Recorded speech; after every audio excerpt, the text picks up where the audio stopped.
안녕하세요, 해피너입니다. 오늘은 제가 가계부실 위험지수에 대해서 설명을 시작해 보도록 하겠습니다. 저는 뉴스 기사를 봤을 때 현재 정부가 2단계 스트레스 DSR을 발행했다는 뉴스 기사를 접하게 되었습니다. 이런 뉴스 기사를 접하면서 DSR은 무엇이지? 스트레스 DSR은 무엇이지? 이런 의문을 갖게 되었고, 그에서 더 찾아보던 중 가계부실 위험지수라는 것을 알게 되었고, 이제 그에 대해서 알아보고자 합니다. 먼저 가계부실 위험지수.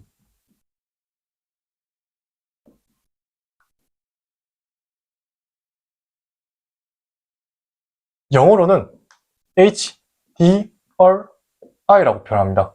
이런 가계부실 위험지수란 무엇이냐? 가구의 소득 흐름, 그리고 금융 및 실물 자산, 이런 것들을 다 종합적으로 평가를 해가지고 이제 가계부채의 부실 위험을 평가하는 지수를 의미합니다. 이런 가계부실 위험지수 같은 경우에서는 이제 경제 전문가들이나 이제 금융당국이 현재 가계부채를 평가를 하거나 아니면 그걸 통해서 정책을 만들고, 또한 이제 부동산 미래시장을 전망할 때, 그런 전망을 예측할 때 사용되는 것이 바로 가계부실 위험지수가 됩니다. 이런 가계부실 위험지수를 평가하는 것은 소득 기준으로 평가를 하거나 아니면 자산을 기준으로 평가를 합니다. 소득 기준으로 평가를 하는 때는 어떻게 하냐?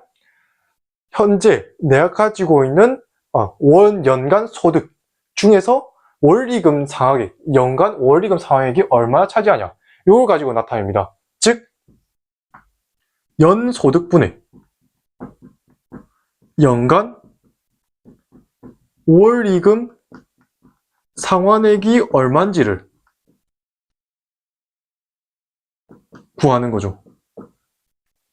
여기서 원리금 상환액은 이제 이자와 그 다음 이제 빌린, 부채 이런 것들 합쳐가지고 1년에 얼마나 내나, 그래서 그것이 바로 연간 원리금 상환액이라고, 요거를 바로 DSR이라고 표현합니다.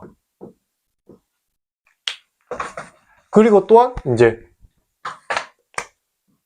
요거를 이제 예시를 들어서 설명해 보자면, 예시, 해피너가 1년에 연소득이 2천만 원인데 연간 원리금 상환액이 1,000만 원이라고 가정해 봅시다. 그러면 2천만 분의 1,000만이니까 2분의 1 곱하기 100을 해서 50%가 나오죠.